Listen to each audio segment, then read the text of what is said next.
Olá, muito boa tarde. Está de volta esta rubrica em torno do Concílio Vaticano II, do que ele significou, das alterações e do convite à mudança que implementou na Igreja Católica. Connosco está o Padre Arlindo Cunha,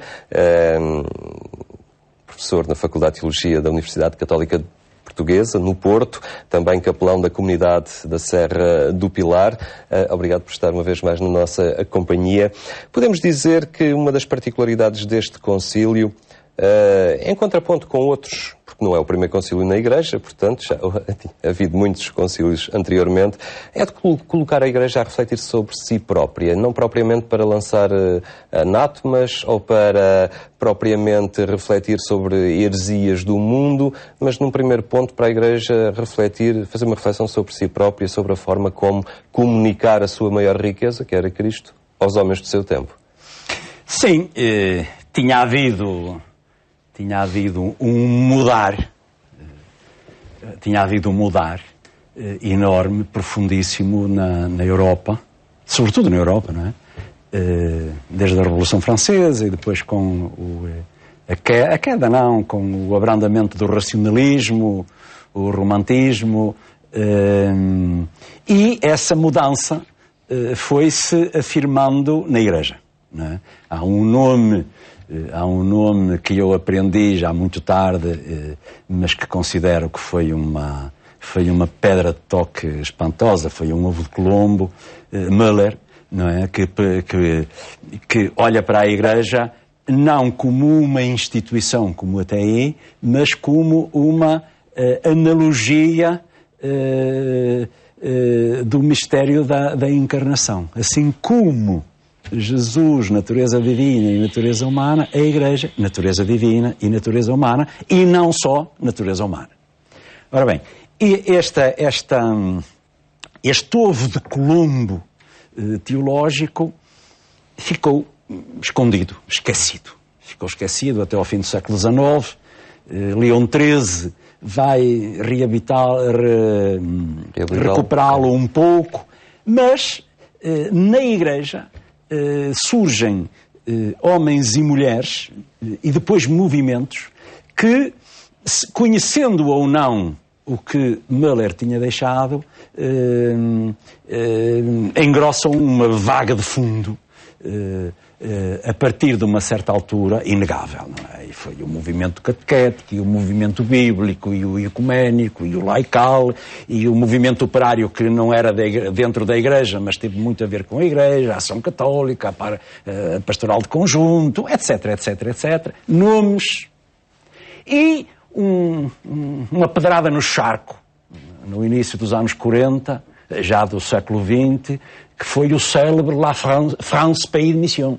A França é um país de missão. Deram conta, dois jovens sociólogos, padres operários, deram conta de que a França, onde é que ia a piíssima França do São Luís. Não é? Podemos dizer que nesta altura está a esgotar-se aquele modelo de um cristianismo sociológico, exatamente, não é? Exatamente. Começam as perguntas e as reações, digamos, a esse sistema. Há uma Igreja que não tinha... que era uma instituição. Não há de fazer mais uma pastoral de manutenção. É preciso ir cativar as pessoas, uma a uma. Exatamente. Ora, é esta vaga de fundo que, tendo avanços e recuos e passando por nomes, sei lá, o próprio Papa Pio X, o Pio XI, depois o Pio XII, mas cada vez, digamos, era mais ingente a vaga de fundo. E tudo isto foi cair ao Concílio Vaticano II.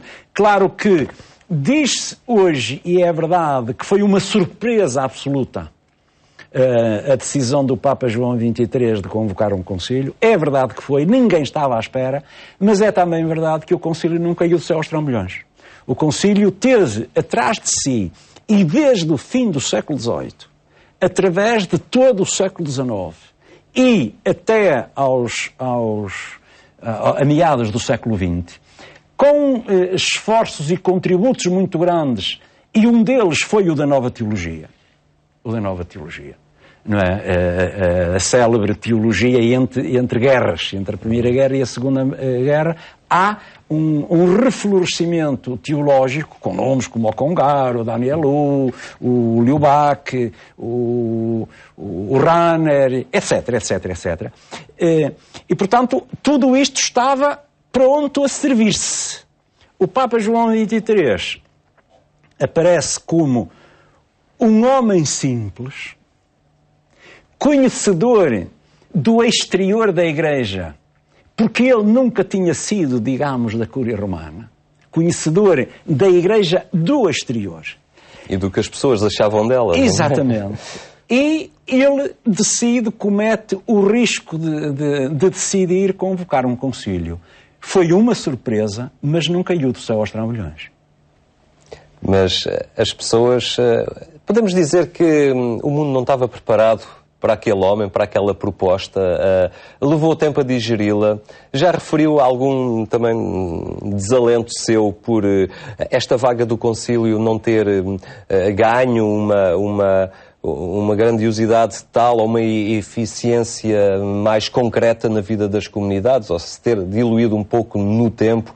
De alguma forma a proposta daquele homem veio fora do tempo, ou a Igreja não estava preparada para a acolher verdadeiramente? Não, eu acho que acolheu. E basta ver, por exemplo, a votação dos documentos fundamentais do concílio. Eles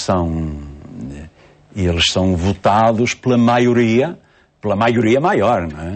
Não há nenhum que escapa, há só um que tem uma... Mas fica-se na casa das centenas e não dos milhares. Ora bem, o concílio tem fortaleza e tem novidade bastante. Agora, o concílio é realizado... Eu não sei explicar, não é? Mas agora, o concílio acontece num outro tempo de mudança. Não é? E perder o status quo do passado antigo foi muito difícil e deixou-se iludir por decisões secundárias, não sendo capaz de chegar ao núcleo da questão. Por exemplo, se nós pensarmos hoje que a Igreja que de si própria disse que é um povo. Se nós não soubermos, não formos capazes de perceber o que quer dizer esta noção povo, e se não formos capazes de a concretizar nas nossas comunidades, eu diria... Peço desculpa, está tudo estragado. Quer dizer, e fica tudo sem fundamento. Todas as renovações do concílio ficam sem fundamento se não se conhece aquilo que a Igreja refletiu sobre si mesma e disse de si mesma. E isso está aqui. E isto tem de ser levado ao concreto da pastoral das comunidades. Muito bem, Padre Arlindo Cunha, obrigado por esta sua reflexão nesta rubrica em que tentamos analisar o Concílio Vaticano II e toda a envolvência, toda a situação em que a Igreja se encontrava e que levou precisamente à sua convocação. Estaremos de volta de hoje a 8 dias. Até lá, continua a acompanhar o programa Eclésia.